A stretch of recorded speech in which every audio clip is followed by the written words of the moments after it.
Is there slot car stuff all over the floor? Yeah, it's like basically. it's like Legos where you just like, oh, I hope I don't step on this NSR car for nationals. I hope I don't step on this slotted car. I'm not saying it's like. Okay. Welcome back, guys. Episode 7. We are finally back. Todd finally made it back from Italy. It took him 3 weeks, but he made it. The boat was really, really slow. Customs was rough. Yeah. What are these tiny parts? But yeah, I'm Ian Douglas. I have a funny story about that. I'm Todd Ulery. Do you have a funny story? Oh God, we're already off key. This is episode 7 of the Spinning Pinion podcast. Let's get into it. Victory's calling, it's racing time. The spinning pinion together the crowd. Fast and furious, round and round. Oh God. The speed's dominion. Welcome to the world of the spinning pinion.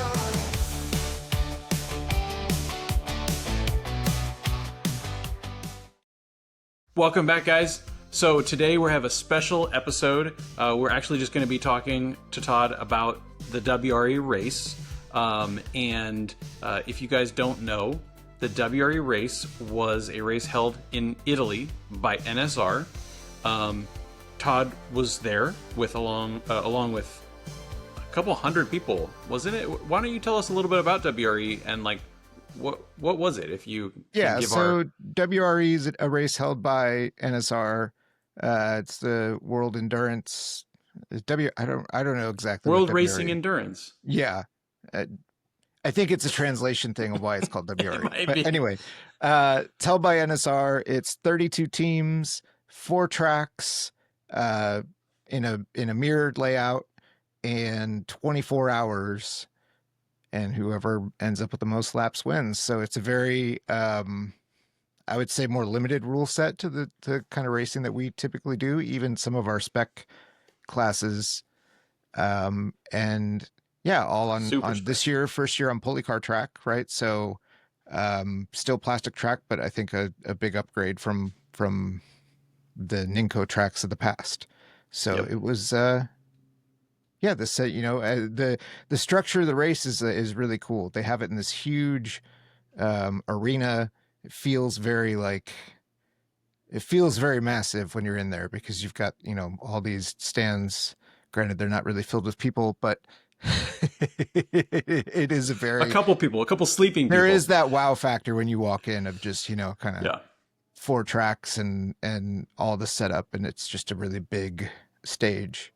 Yeah, I was particularly impressed with just like all the architecture. Like you look up and all the yellow scaffolding and everything. Yeah. It was just incredible. Yeah, I think that was. I don't know if that arena was purpose built for something else prior. For slot cars. There's a lot of stuff from like banners around there that was like Napoli 2019. So they must have had some kind of event there in 2019 that still has banners up. But yeah, it's a very impressive design. Yeah. So like you went with Electric Dreams. Tell us a little bit about the team makeup, like quickly, who was on the team, and what was sort of like your role there, you think? Yeah. So it was, originally we were supposed to have one Ian Douglas on the team, but was unable to make the trip. So it was obviously Marco Carvalho, who runs Electric Dreams, but is also a very good racer himself. We had myself, we had Herman James, the one and only Herman James, the legend, the one and only Paul Goronsky, the legend, the one and only Michael Nemes, the legend, legend. A friend of Michael's, Philip Kremer, who was probably the fastest of the group, honestly. New legend. New legend. Not so new legend, I don't think, in that world. He's got a world championship or 2. But does he? Yeah. Okay. I didn't know that. We had no shortage of titles, big wins on our team. In fact, I think Marco and I were probably like the only ones without wins at that level. I think probably we should not talk about how many wins the team had because that makes us look even worse. Yeah, that's true. So we went in with a strong team, and my role was really, beyond racing, also kind of being the car With set up Furore. doing, our builds for the cars that we were going to take. And then we also had another team that was, our sister team that was being sponsored by Electric Dreams, which was Slot Terrassa from Spain. And they were also building us a car. And then we ended up actually using another car of theirs as well. So they're a big help. They've done really well at this race in the past, and they've raced a lot of the big endurance races that are held in Spain and Italy, which are kind of all like a similar format to this. Yeah, I gotcha. So just agnostic of the driving talent, obviously, but like what were some of your expectations going to this race for yourself or, just the track and the cars? Like what were some of the things you were thinking were going to happen? We felt like, there was a reasonable shot at going in and finishing top 10.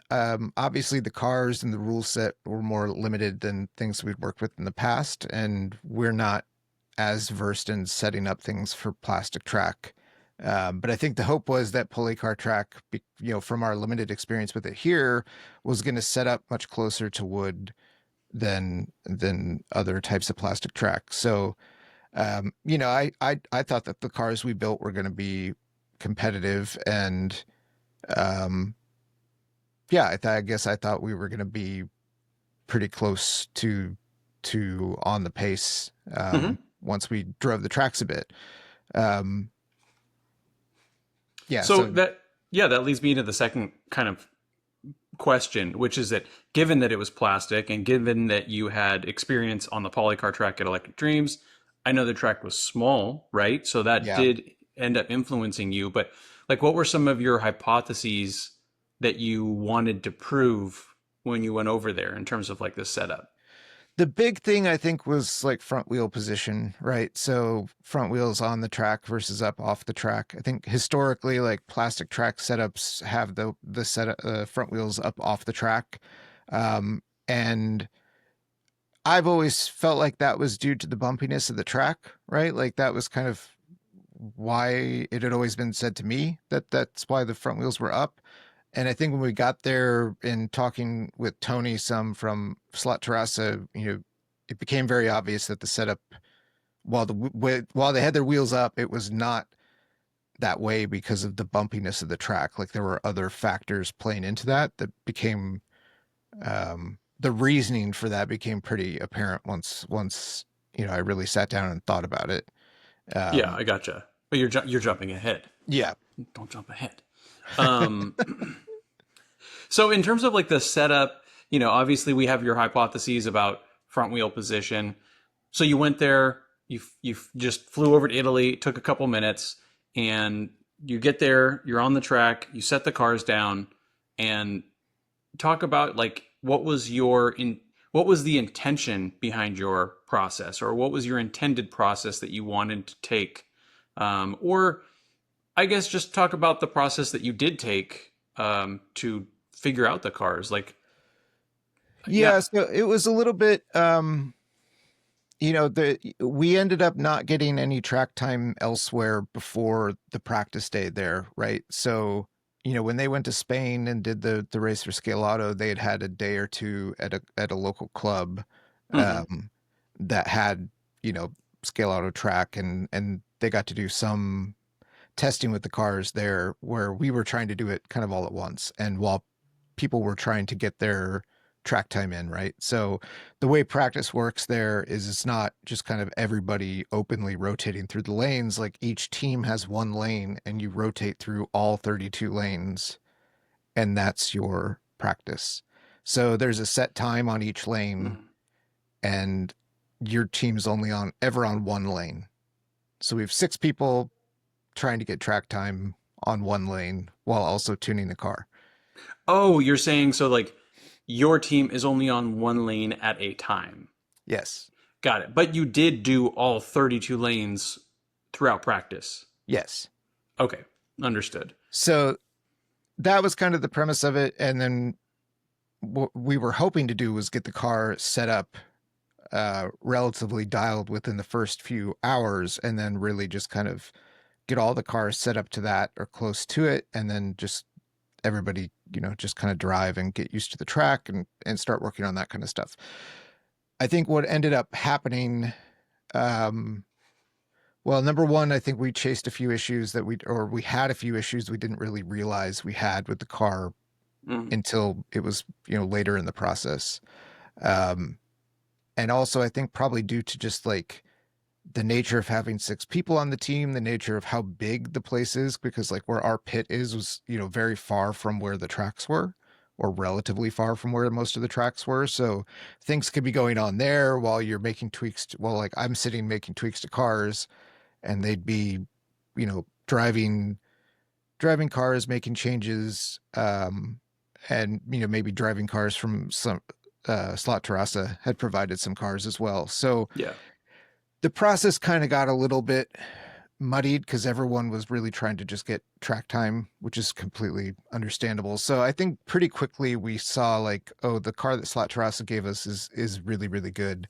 Um, and what it ended up, I think, from my perspective, what I think was our challenge in the first 3 or 4 hours was that we were running the wood guide on all of the cars that I had built. And while that guide fits perfectly fine in the slot of polycar track, what I think I missed, or what we were not seeing was happening, was that the front corners of those guides, I had eased the edges on those, but I hadn't like really contoured them and Hmm. shaped them. And so, when you look at that compared to like how that shorter NSR guide is that most of the people use, that guide is like super rounded everywhere. It's, it looks like it almost got sent through like a rock tumbler for how eased every single edge is.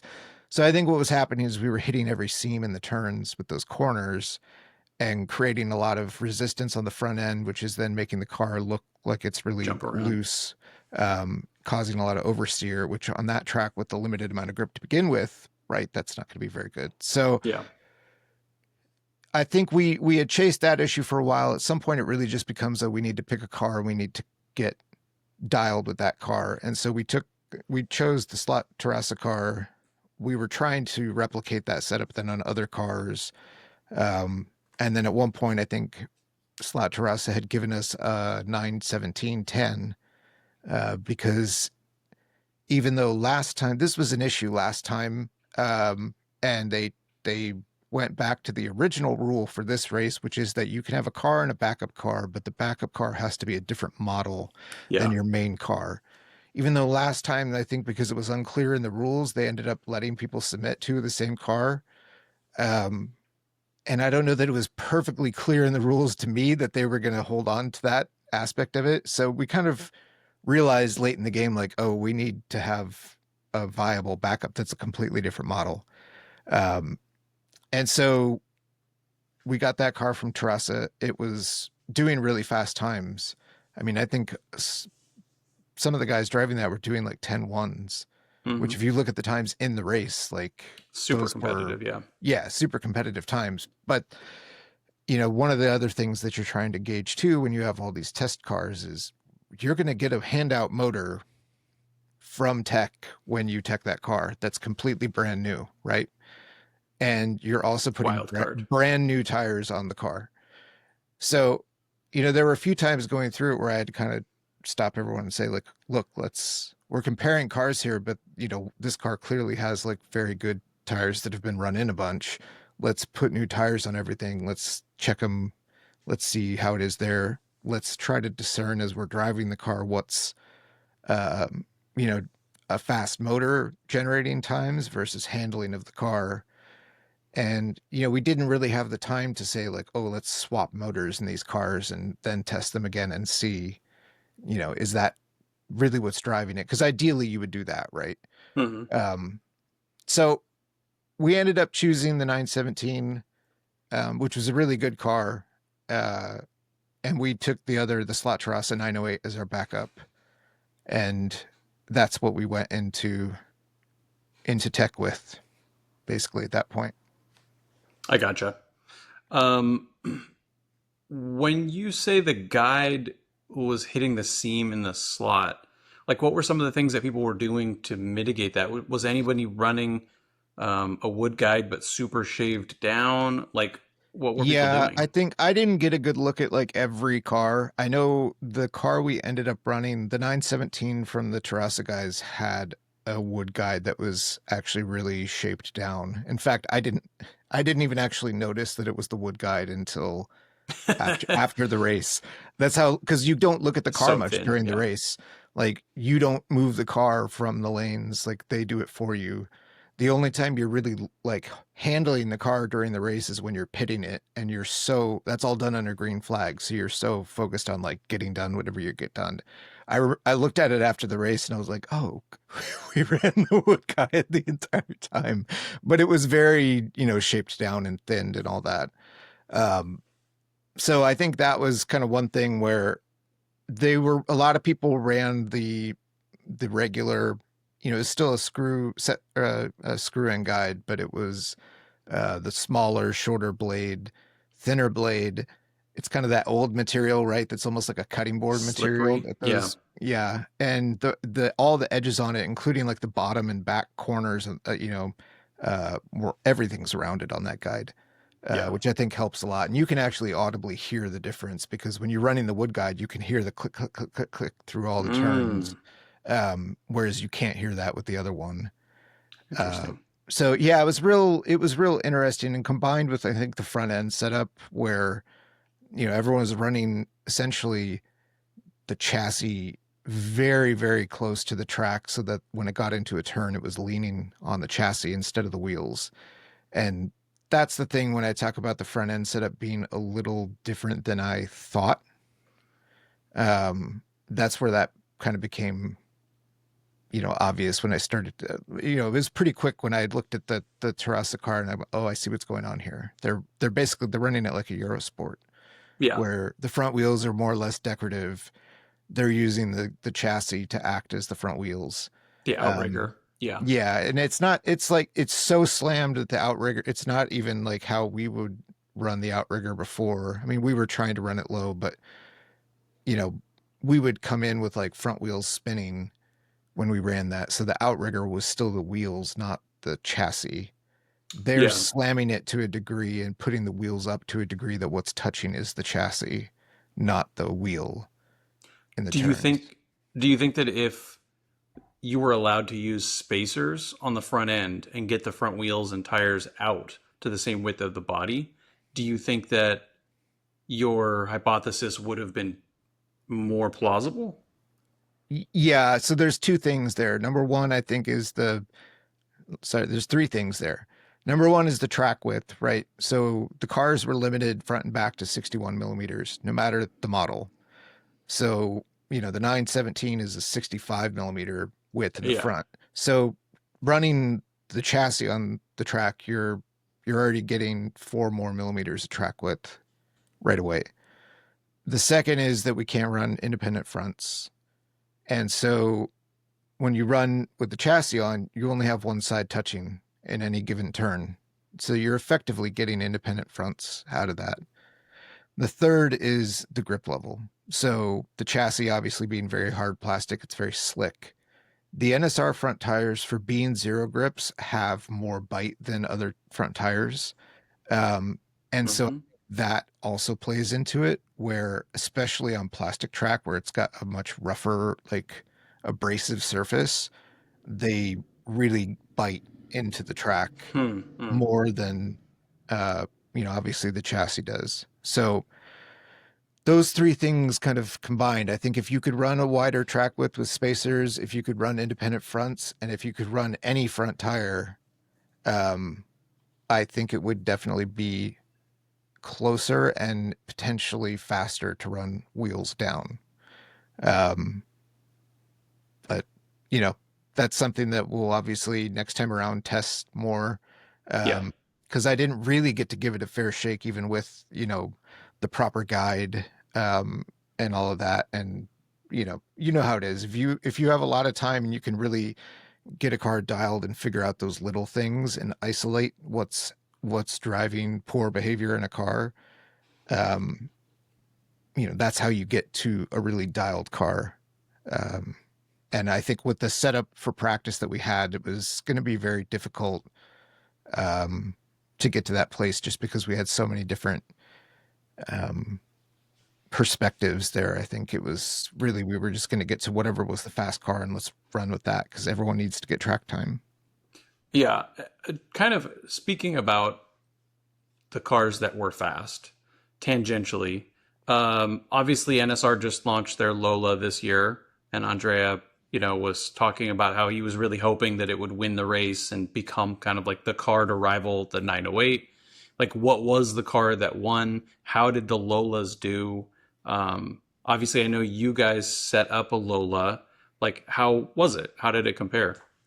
We had a hard time getting the Lola to run well, and I'm not fully sure why, but again, this is one of those things where, like, knowing the setup ahead of time and knowing, I want to say, like, the areas of the rules that are a little more that have a little more flexibility than maybe I realized, right? So, like, I didn't shape the front edges of the chassis on the Lola and really round those well.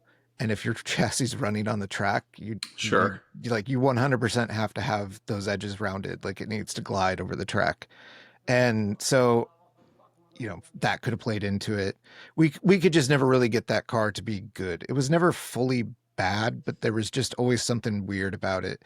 NSR ran the Lola and their car ran great. So I don't think it's necessarily it's not an issue with the car. I think when I ran them at Electric Dreams, like, it handled very similarly to the 908.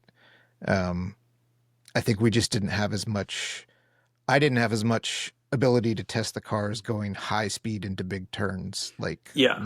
And that's where clearly you're pushing the guide hard against the slot and, you know, kind of forcing out those issues with the wood guide. Yeah, But I mean, the winning car was the 908 yep. still.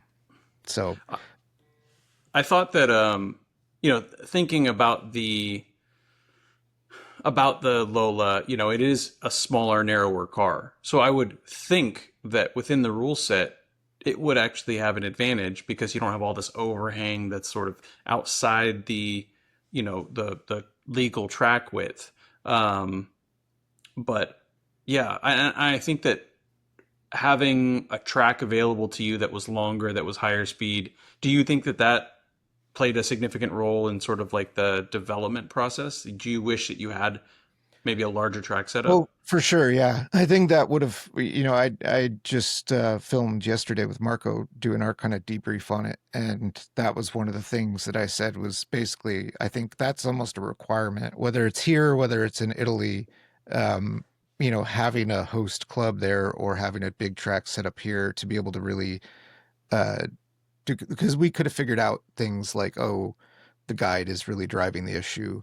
I may not have known things this time, like, oh, I can really shape this guide the way I want to and not have it be an issue at tech, because, it says in the rules you can thin the blade, but yeah, you can do more than thin the blade, and they're fine with it, which is fine, right? It's like you get there, you want to know kind of what game you're playing, Yeah. like what can I do, and if I know I can do that, then okay, I know what I want to do to the guide to make it work the way I want it to work. So having that, I think I definitely would have figured out the wood guide was an issue, I think, running on a bigger track, and that really lost us a lot of time, I think, tuning the cars. But Yeah, that's a bummer. I mean, I think in a lot of ways you guys did better than you did last year, but in some ways you guys struggled more with certain things. It seemed like it was kind of a different event, honestly. Not last year, but the 2 years before. Yeah. It had like a kind of a different feel to it. We definitely went in, I think, with bigger expectations than that group did, given the team that we had, but also, yeah, I mean, I think probably also because we were running on track that we thought would be advantageous to us, being the pulley car track, whereas the 2023 race was on Ninko track. And from all accounts, those cars you had parts on the straight where you had to slow down or the car would deslot. That's how bad some of those tracks were with the Ninko track.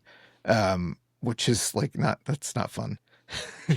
you're kind of driving rally at that point a little bit. Sure. So yeah, there was that. And then I think because of where we were kind of like about halfway through the race where we're kind of realizing like, okay, this is kind of where we're at, you know,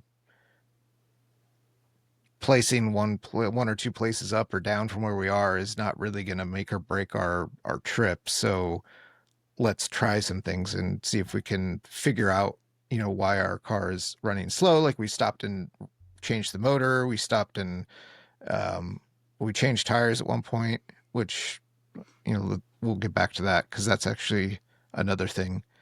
Um, and we stopped a lot to kind of clean the braids, which is also something that I didn't I didn't expect because I wasn't running braid on the track. And obviously Hmm. I wasn't practicing on a track that was run anywhere near as much as these tracks were. But the rubber, you know, you want to call them grains or tire marbles. The Marbles, tires were yeah. very good. There's the zero graining is legit. Like it does not really grain at all, but you're still wearing material off of that tire. And that ends up all over the track and it ends up on the rails. And so when you're running braid on the rails, you're just perpetually smashing rubber into your braids. And so you could see it like in the crevices of the weave that you'd end up with a bunch of rubber in there. You get connectivity issues and all sorts of problems, which I think could be a benefit of running wheels down if you can solve for all the other stuff, because you're not putting the weight of the car onto the braid and really like jamming that rubber into. Yeah, you're letting the debris sort of flow through, if you will. Yeah, and in fact your braids may actually be cleaning off the rail on your first few laps if you did that. But yeah, I forgot what the original question was on this one. That's okay, me too. We- We've blended all the questions together. Why don't you tell me about the story of going through security? So you said that you were coming back through security and they were scanning your it's stuff not and that stuff. it's not that long of a story. Basically, I didn't check my hard case that I was taking out there when I went out there because I had my The big controllers. one? No, so I had that big red flight case that had my Okay. controllers and the cars in it. So I carried that on going out there because, you know, at the very least, you know, like I could buy clothes there if the car, you know, if my bag got lost, but you can't really replace cars and controllers on short notice like that. So when I came back though, I decided, okay, I'm just going to check that bag. I don't want to have to deal with it. And they told me they wanted me to take it through like the oversized just because it was kind of a weird shape. So I go down and I check it through the oversized. Well, they scan it right in front of you at oversized. You give it to them and you can see the screen too that they're looking at. And I put it through there and this woman's looking at the screen and I can see exactly what I know is in the case. And she's looking at it and she goes, what, what's in here? And I go slot car controllers and cars. And she just kind of goes like, okay. It just She was laughing at gives you? it a like Okay. a little laugh and just kind of like, all right, dork. Oh Like man. so that was kind of funny. Yeah, that's no matter what country, getting the shame of the slot cars, shame of the toy cars. Well, I actually want to touch on that on the controller piece because you Yep. had the True Speed, and I know a lot of guys on your team were running the Cobra, Mm-hmm. and that was kind of a big topic. I know when Rick came back from Italy last time, he bought a Cobra, and there were a bunch of other people with other controllers. And like, how would you rate your like? What was your take on that? Do you feel like you made the right call running your controller? Do you feel like the True Speed was a good controller? And yeah, I'm looking for sort of like your overall feel there. Yeah, I was never intending to run anything other than the True Speed just because it's what I'm comfortable with. And this is not, you know, this racing style is like 100% in its wheelhouse, right? Like it's not like driving 24 where, you know, in the past we've had like the brakes on the True Speed weren't quite as high as some other controllers. And you really need that in 24 for certain classes. But Mm-hmm.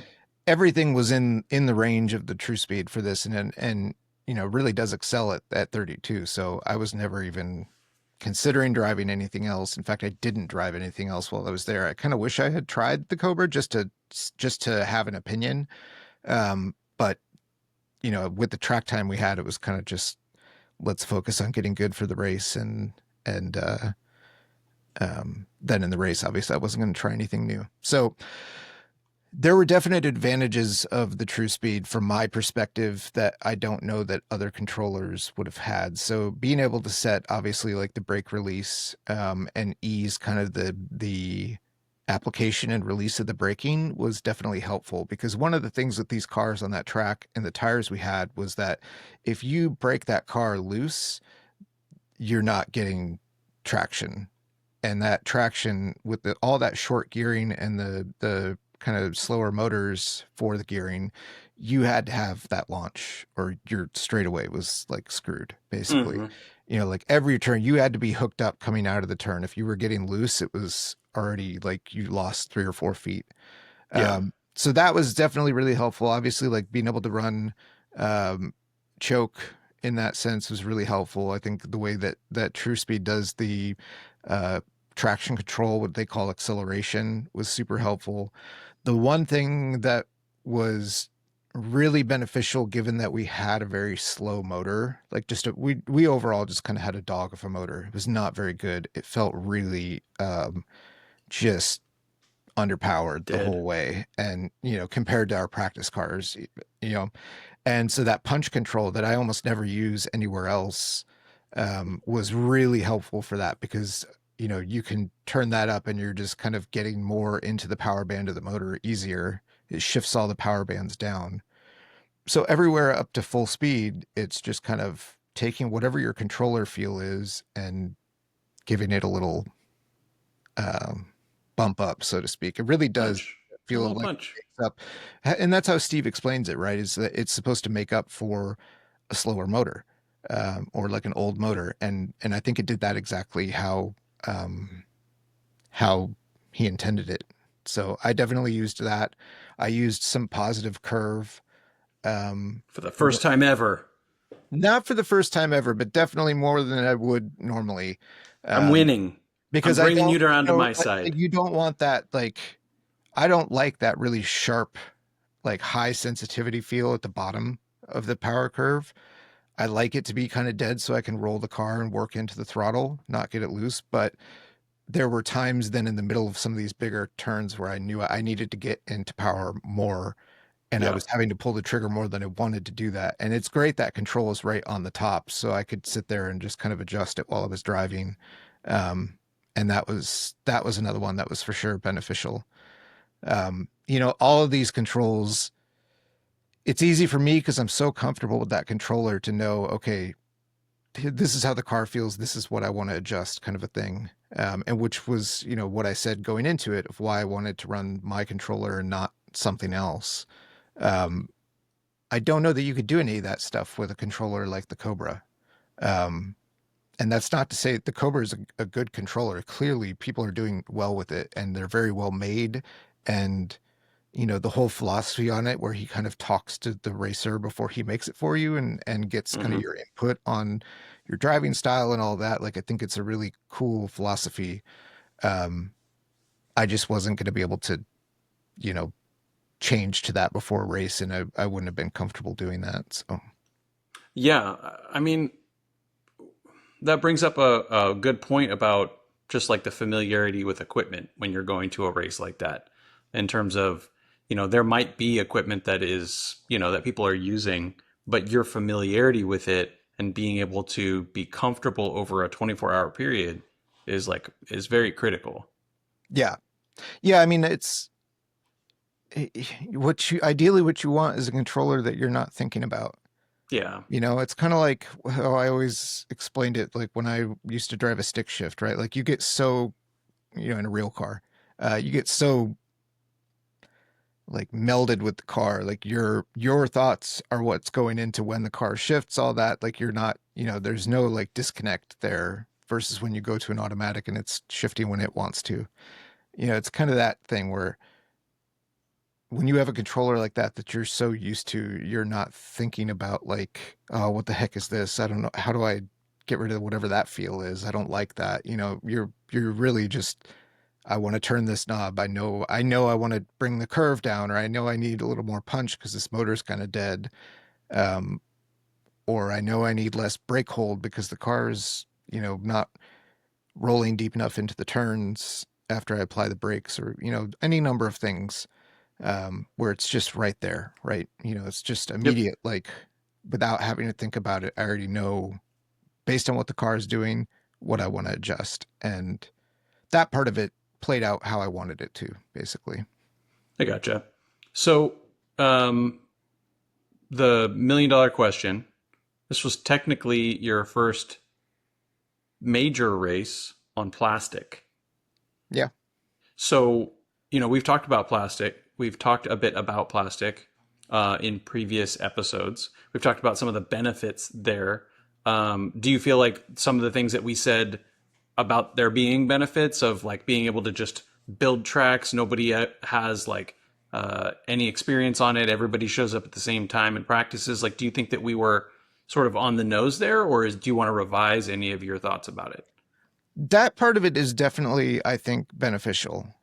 For big races like this, it's like we've talked about before. It's kind of what they do in RC, right? Like it's a new layout. Everyone's learning that layout at the same time. People may have more or less experience with the surface, but the track layout itself is new to everybody. And that's really, I think, a good thing. Obviously I like the track at Electric Dreams. I think the surface and the way it is super unique. Yeah. Uh, but we have a tremendous home field advantage there because we run on that track all the time. We know all the places that we can pick up speed, the places where we can push people and make them uncomfortable. Like it's kind of, yeah, there's definitely a home field advantage there. And I We'll think cut that, that part out so that people keep coming. yeah, and I don't mean to say that no one can adapt. Clearly people can adapt. But we're not sitting there adapting, right? Like, Yeah. So that aspect of it is good. I think the surface, it was very good. I think the way the polycar track is made is super flat, super consistent. And so there was never an issue of like, oh, the track is like affecting this race. Like that wasn't Yeah. ever really a consideration. That's nice. I was surprised by how okay it was running untrued slip-on tires on that track and how that was not even really much of an issue at all. In fact, the only thing that I think we would have done differently is just change tires more often. And that's more for the rollout than for anything else. Like, I think Zoo Slot changed like 3 or 4 times in the race. We found out like halfway through the race. And when we decided to change, it was actually while I was driving. And I was on the headset, talking to Marco. I'm like, oh man, this car's like handling so good right now. Are we sure we want to change? Because it was driving like you. But as soon as we changed it, even though the car was looser and you had to be a little more careful with it, the car was faster. Yeah. Like right away. So it was like, okay, this was again, those are those little things you learn. It's a artifact of the motor and the gearing choice more than Yep. anything. But yeah. Awesome. So, like in closing, overall, how would you rate this experience? I mean, this is your first. I would, we obviously you've been to Modesto, which is in the same state, which is like a 5.5 hour drive. But this is a little bit more than a 5.5 hour drive. It was an out of country race. Like, how did that feel? And like, would you do that again? Does that kind of open the door for you wanting to do more of those things? Or do you feel like, hey, that was on my bucket list. I did it. And, I think I'm good now. I think going into it, I thought maybe it might be a one and done thing. Like, I would go and do this, but the 24-hour aspect of it really was not super appealing to me. Yeah. And while my feelings on that haven't really changed as far as like, I still like sprint racing more. I feel like you can feel you're really more directly racing against people in sprint racing. And I like that aspect of it, but the travel was obviously long, but it wasn't terrible. And I've also traveled to Italy before, so there wasn't really a lot of surprises there. Like I knew how to get in and out of the airport there, how to get into Rome, how to, the the train from Rome to Naples is super easy to take. And all of that was easy for me. So yeah, I mean, I think all of that made me think like, okay, this may be doable to do more often. But again, it's also like a week-long trip, and it's super tiring Yeah. with the time change, and then also being up for 24 hours, for the race itself.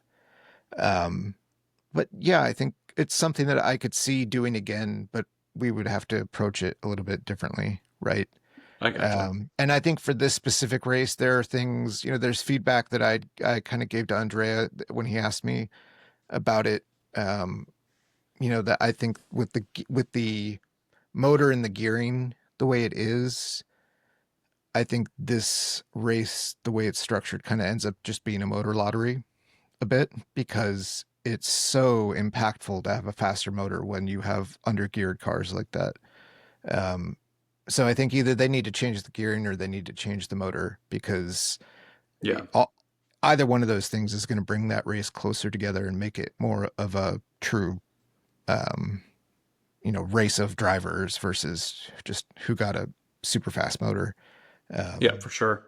I mean, I think that's one of the great things about the NSR race that we do with the Moslers at Electric Dreams is that, we're running 25K Sharks. There's so much motor. It's just like, cool. We don't have to worry about it. 'Cause Yeah. pretty much every motor is just a rocket. Yeah, and the gearing on that one's, you only have the option of like 2 spur gears, so Yeah. and you can't change the pinion, so it's And I did the bigger of the two. yeah. I mean, honestly, like it's beyond the point of, like we've kind of always said, right? The way to make it the most fair is to overmotor a car, Yeah. because then everyone's got the speed they need on tap. Yep. So yeah, I think that if that changed, I would feel probably, A little more inclined. more inclined to go energized by back it. Yeah. and go back and try to like take that race seriously. But I think, it definitely has opened up my thinking to going and doing maybe some of the events in Spain, because they do shorter enduros there that are not 24 hours that, they do the 24-hour ones, but they also have like 6-hour and 12-hour and I could see at some point maybe doing that, but I'm also not at a point in my life where I can just on the regular go and travel to Europe and spend a week there racing slot cars. So, Yeah. I feel like if you do that like week is just going to cut a week like of individual days out of your racing at Electric Dreams through the year. yeah, for sure. I mean, Yeah. it cuts a lot of stuff out where it's just kind of, it's a big time commitment. It's a big, It is. and it's beyond just the week of going there, right? Like all the preparation for it, and then just kind of the recovery when you get back. I think I slept for a whole day when I got back. Like my body had no clue what time it was or anything. Like I was so tired. Yeah, I gotcha. Well, awesome. I think that's a great recap, great note to end on, with you being dead tired. Do you want to tell people what the question will be, what our topic will be next week? Because I know we talked about it a little bit earlier. Are we doing the topic we talked about earlier? Yeah, we're doing it. Okay. Well, now I'm finding this out. We're going to talk about, kind of what's keeping new people from joining slot cars, and kind of the pitfalls that I think some programs fall into with using magnet cars as an entry level. Title, clear, concise title TBD, but that's essentially what we're going to be talking about. That's the full meta description there. Yeah, just put all Full that meta in there. title. Yep. Okay. Awesome. Awesome. Well, thank you guys so much. This has been episode 7. We will catch you next time. We're going to talk about that beautiful topic that Todd just talked about. And then also we have some readers rides that I want to showcase, which we'll talk about next week. All right. Thanks, guys. See you next time. See you guys. Yeah. Okay. So we're doing Lucky episode- 7. Oh, shit. It's your number. I Yeah. forgot. What? You were like, Yeah. you're a little slow today. It's all right. I haven't had my milk and cookies. What? Are you Santa now? Like, you haven't had your milk and cookies? And, We Are you killing somebody there? What's going on? my dog is howling because my wife just left the house and he's very sad. If we ignore him, it'll go away, right? Yeah. So anyway, There it is. do you hear him howling? There it is. Is that all your fans outside trying to get your autograph after WRE? Yeah, they're howling at me. My God. So he's not even barking, he's just howling. Like a low, sad howl. Poor guy. Chewy.